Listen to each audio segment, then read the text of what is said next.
balance your soil. Now, the leaf adds a lot of carbon to your soil. The leaf adds a lot of carbon. So you want to make sure you add leaf into your soil. Some people say,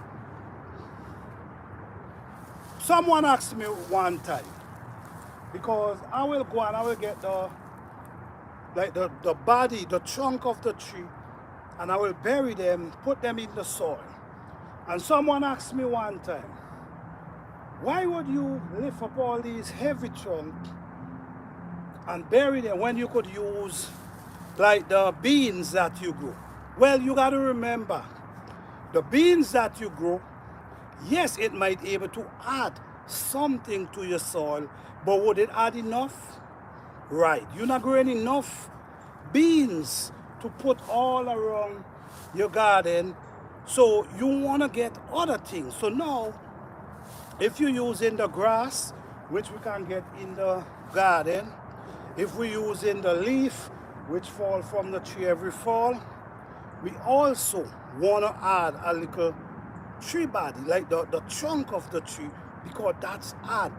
When that break down and you mix it in with your soil, this is how your soil start to get spongy. You see, the leaf, the trunk of the tree is what make your soil get spongy. Now, another good thing to that is rain, water. This type of soil holds water, right? So say for instance, you gardening and you're going through a drought, which I go through drought almost every garden season. You're going through a drought. You don't have to wet these plants. These plants will go 2 months without you wet them, even though there's no rain coming. They will go 2 months without water because of the soil. This is why in the forest, you know, you got to think about it.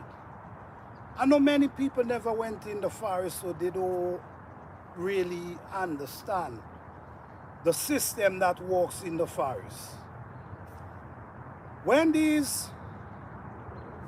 whether there's rain or not, if you go in there, it's have some kind of moisture up inside there. You know why? Because these leaves and all the limbs that fall, break down, it turns a kind of spongy. And when it turns spongy, it holds water. Refer to some other things you add in, what it doing, it's sucking the nutrients out of the soil and bringing your soil sandy. And when your soil sandy, there's no nutrient, there's no mineral. What do you expect your plant to feed from? You see what I'm coming from? So this is why I observe nature. I watch nature. I go to the forest and I observe. And when I observe, what do I see? I see nature operating on a different level. You know what I'm saying?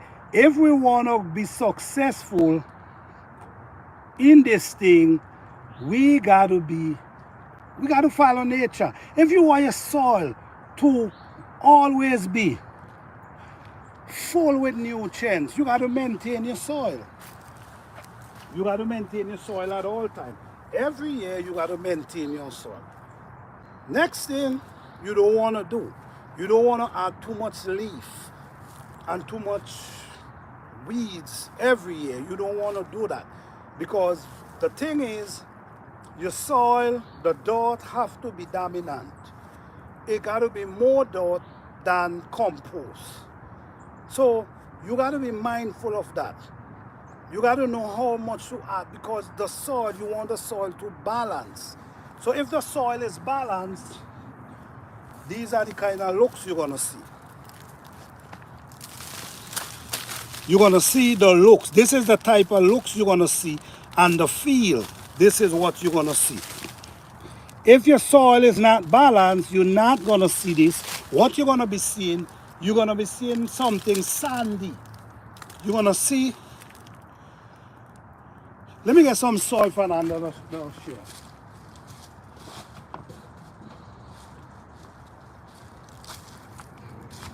Okay.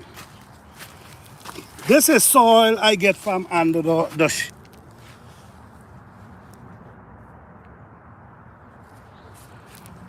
This is soil I get from under the shade, which is dry soil. This is what you're gonna be getting. You see? Instead of you get this, you're gonna this. You see how this look? Even you break it up, it's still clamped together. This is what you're looking for in your garden, guys. This is what you're looking for. Beautiful, rich, well-balanced soil you need. And how can you get that? How can you acquire that? All you got to do